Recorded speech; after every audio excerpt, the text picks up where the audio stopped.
and welcome to Knit with Hannah. I'm Hannah, I'm here with Knitting Natter to help you learn to knit the easy way.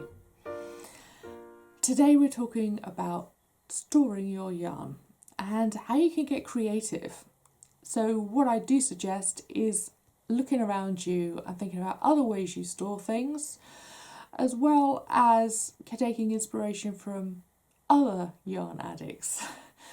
I have collated a whole Pinterest board with lots of different inspiration on, and I'm just going to highlight a few of the options just to give you some inspiration today. I've got two categories of storage options for you today.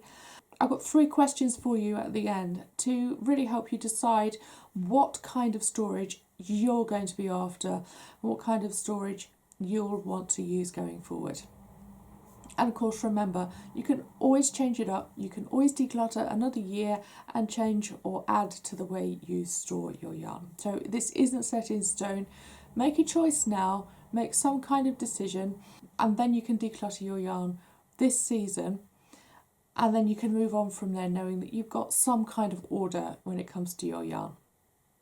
Okay, the first category is vintage. Let's go vintage for a moment. First of all, how about old things that you can store stuff in? For example, this suitcase. This suitcase has lots of skeins of yarn in.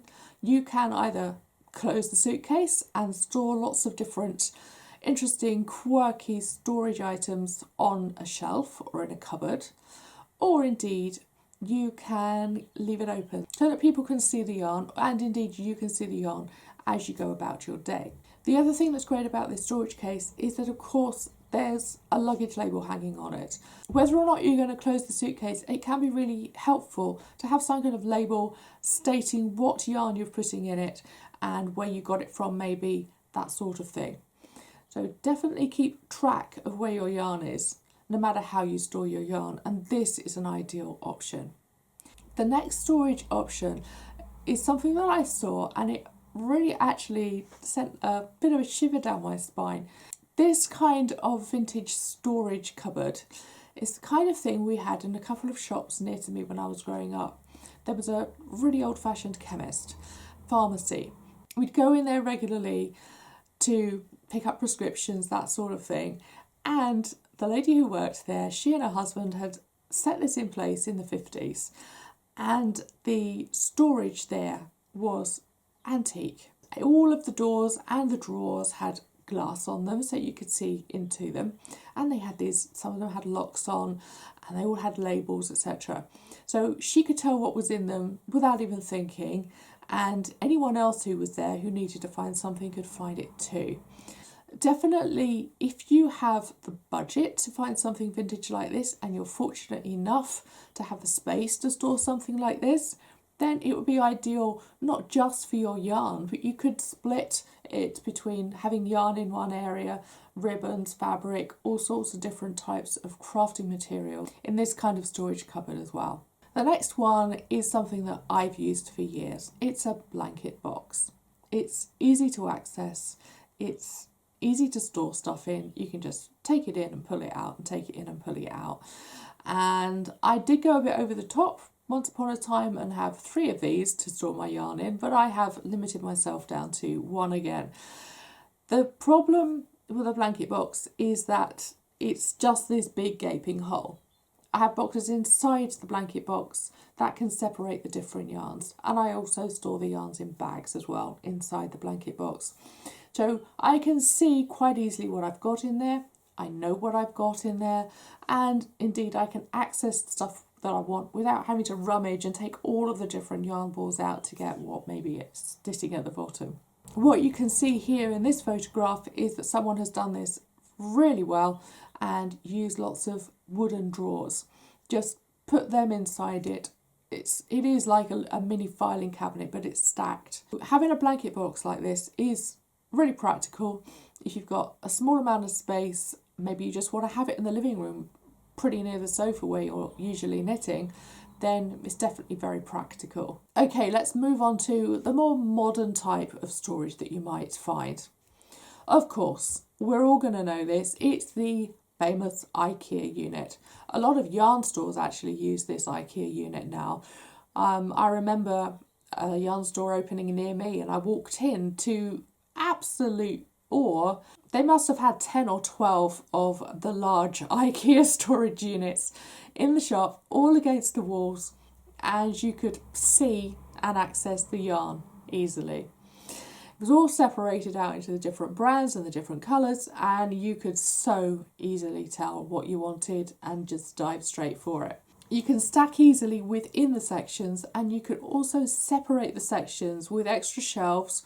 This is ideal kind of storage if you are consistently diving in, using it, moving it around, reorganising it, because then you'll be free of dust and pests, and it will stay clean. But if it's just going to sit there and do nothing for a very long time, find boxes to store the yarn within that kind of storage system. So don't have it all on display if you feel that it's might just sit there for a while and not get used. This next one is quite fun. It's just little hexagons that are stuck to the wall. The yarn is just sat there. They're different steps, so you can separate the skeins and the balls of different sizes quite easily without having to stack backwards. And actually, this is ideal if you have a small collection. If you have a small collection and you don't want it to get too big, then use this, and it will mean that you restrict yourself. As soon as you knitted something and you want to get more yarn, you kind of have to go, well, I haven't got anywhere to put it, I haven't got a hexagon left, so let me empty one, and you will knit with that yarn. This kind of thing is also ideal if you want to be inspired by the yarn that you see, because it will be more of a display piece. You can have it open and people will see it as they walk in the house. This next one is definitely a bit more fun. It's really a display piece. It's more of a work of art, and it feels a bit like the kind of thing that you would get out occasionally if you've got a load of knitting friends coming around and they all want to pick some yarn out. It's a recycled side of a cot. It's on its side and the yarn is just stuck in the holes. So yeah, I'm not sure how practical it is for long-term storage. You may need to find some kind of stand for it so that it would be a lot more sturdy, and maybe add some size to it as well. However, as it is, it's a really interesting idea. It's very similar to the kind of ladder shelving that we used to see and now sell quite readily as bookcases. They have been around for the last 10 years maybe, but they started off as literally someone on social media saying, look, I made a bookshelf out of an old ladder. And that's how it got going. But they are used on a regular basis and they are sold, made ready as bookcases. So this kind of thing, maybe even as smaller units, if you wanted to chop this up into smaller pieces and put it on a bookshelf, then it might be easier to stack the yarn on that too. This is a big tip that I want you to think about, and these are the 3 questions. Because whichever storage space you decide to use, you need to think about whether or not you're actually going to use it. Is it going to sit in the corner and you just can't bother to fill it up, so you just keep using the plastic bags that you get the yarn from? Is it going to get in the way? Is it like the recycled side of a cot that will just possibly even fall over a few times and then you just can't be bothered to set it up again? And also, what is the ultimate goal for this storage space?